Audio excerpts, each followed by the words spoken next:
இப்போ இசைக்கு பாவம் இல்லையா, கர்ப்பமா இருக்கா. இந்த நேரத்துல சந்தோஷமா இல்லாம அழுதுட்டு இருக்கா. அப்படி இருக்கலாமா?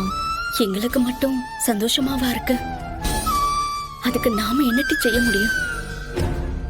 நாம சொன்னா மட்டும் அண்ணே எசக்கி கிட்ட பேசிருமா? இல்லடி, இப்ப எனக்கு ஒரு ஐடியா இருக்கு.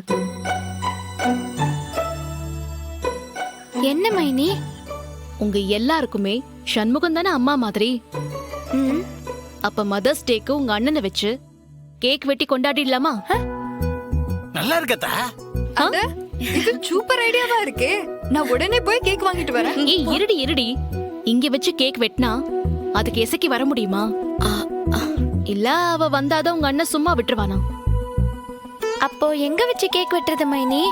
எங்க வச்சு கேக் வெட்டுறது, யார் யார கூப்பிடணும்னு எல்லாத்தையும் நான் பக்காவா பிளான் போட்டு வச்சிட்டேன்.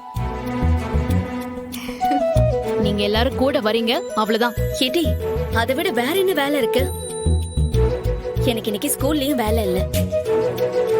எனக்கும் ரோந்தினி தான் போட்டிருக்காங்க. நான் பர்மிஷன் கேட்டு வந்துடுவேன். சூப்பர். மைனி, கட்டாயம் நானும் வந்துடுறேன். நாம எங்க கொண்டாட போறோம்? அதுக்கு முன்னாடி சில ஏற்பாடுகளை பண்ண வேண்டியிருக்கு. ஒரு நிமிஷம் இருங்க, வரேன்.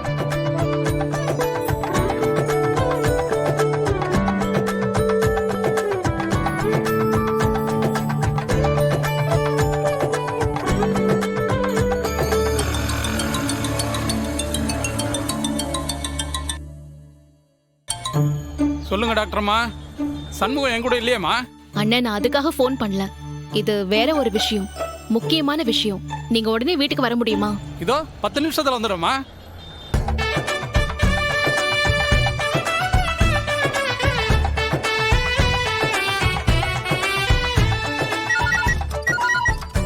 என்ன போன் அடிக்குது? என்ன மதினி பண்ணுதாவா? ஹலோ மதினி, சொல்லுங்க.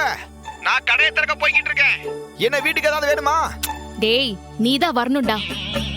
நான் எல்லாம் அப்புறமா சொல்றேன். நீ உடனே இப்போ கிளம்பி வீட்டுக்கு வா. ஐயோ, என்ன சொல்லுதீங்க? வீட்ல யாருக்காவது உடம்புக்கு முடியலையா? அதெல்லாம் எதுவும் இல்ல, எல்லாம் நல்ல விஷயம்தான். நீ உடனே வீட்டுக்கு வா சொல்றேன். சரி, இத உடனே வரேன். வண்டி திருப்ப நேரம் இல்ல, தூக்கி வச்சிட வேண்டியதான். ஏய், இப்ப என்ன பண்ண போற? Just wait and see.